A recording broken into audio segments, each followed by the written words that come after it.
For at lægge garn til side, så holder jeg tråden med min lillefinger og min tommeltot med sådan en garnrest her.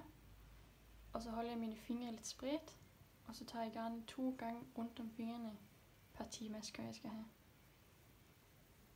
20, 30, 40.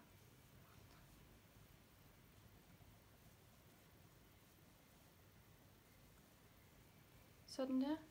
Og så lidt ekstra, bare for at være sikker på, at man har nok. Og så kan jeg starte. For at lave den første maske, så skal man lave en løkke. Og det gør man ved at holde garnet sådan her. Og folde den rundt om, så den ligger over den anden. Og tager den her tråd igennem den her løkke. Og strammer til. Så har man lavet den første maske, hvor man kan sætte den på pinden. Og stramme til.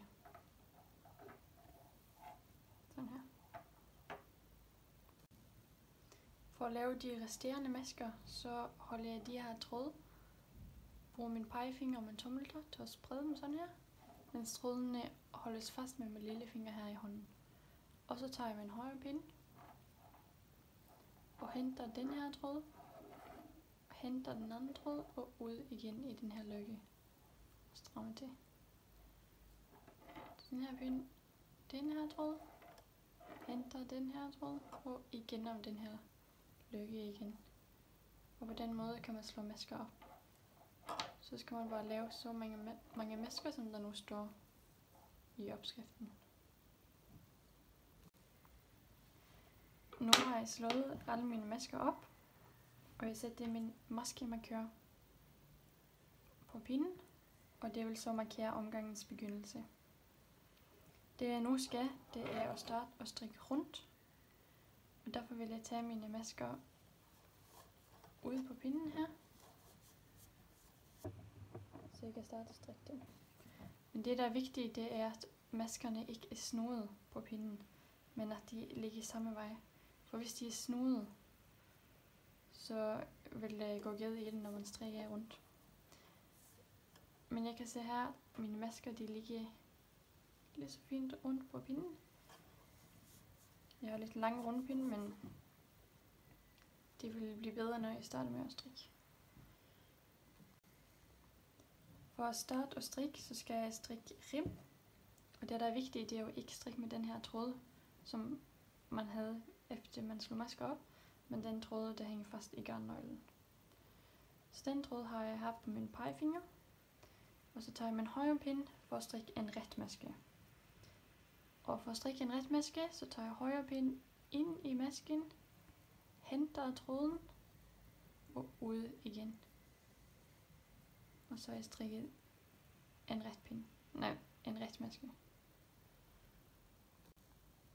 For at strikke en vrangmaske, så tager jeg den her tråd foran pinden, og så tager jeg min højre strikpind bagom tråden og ind i masken bagfra sådan her, og henter tråden, og jeg bruger min tommel til at holde lidt på tråden, og ud igen.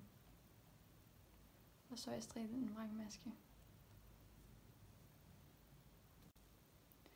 Når man skal strikke rib, så skal man strikke anden hver ret og vrang. Så jeg starter med at strikke en ret maske, derefter en vrangmaske, og jeg skal igen strikke en ret maske og en vrangmaske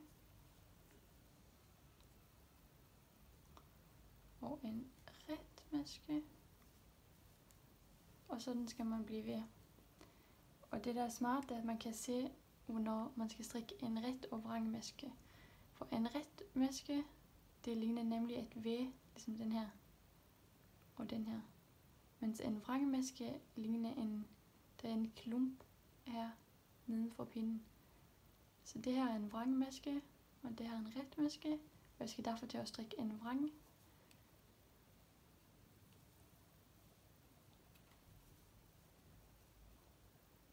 Sådan her, og så kan man se det klumpen, og så skal jeg så strikke en ret maske igen.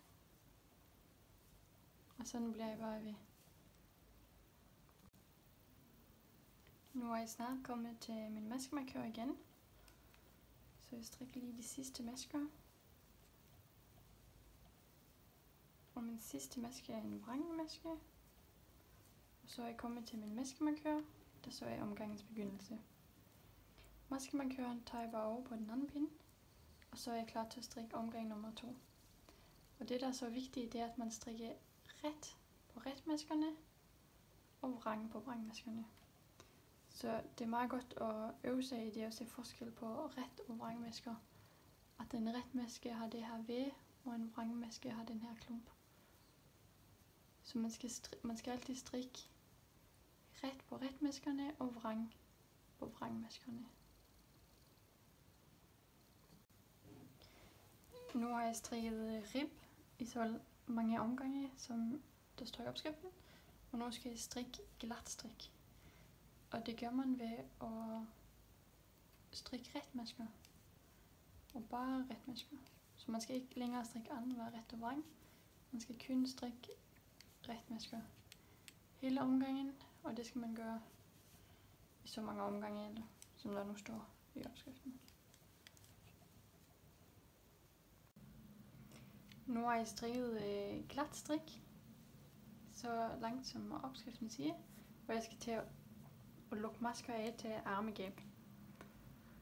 Og det gør jeg ved at strikke først en maskeret, en maskeret mere, og så bruger jeg min venstre strikpind til at løfte den første maske over den anden maske. Sådan her. Så har jeg lukket en maske af. Og det bliver jeg bare ved, indtil jeg har lukket så mange masker af, som der står i opskriften.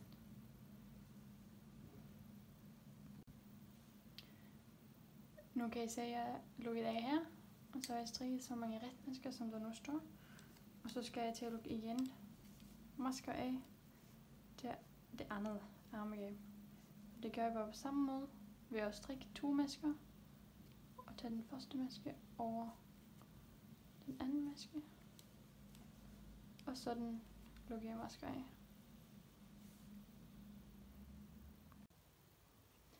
Nu har jeg kommet til min omgang begyndelse igen. Og fra nu af skal man ikke strikke rundt, men man skal strikke frem og tilbage.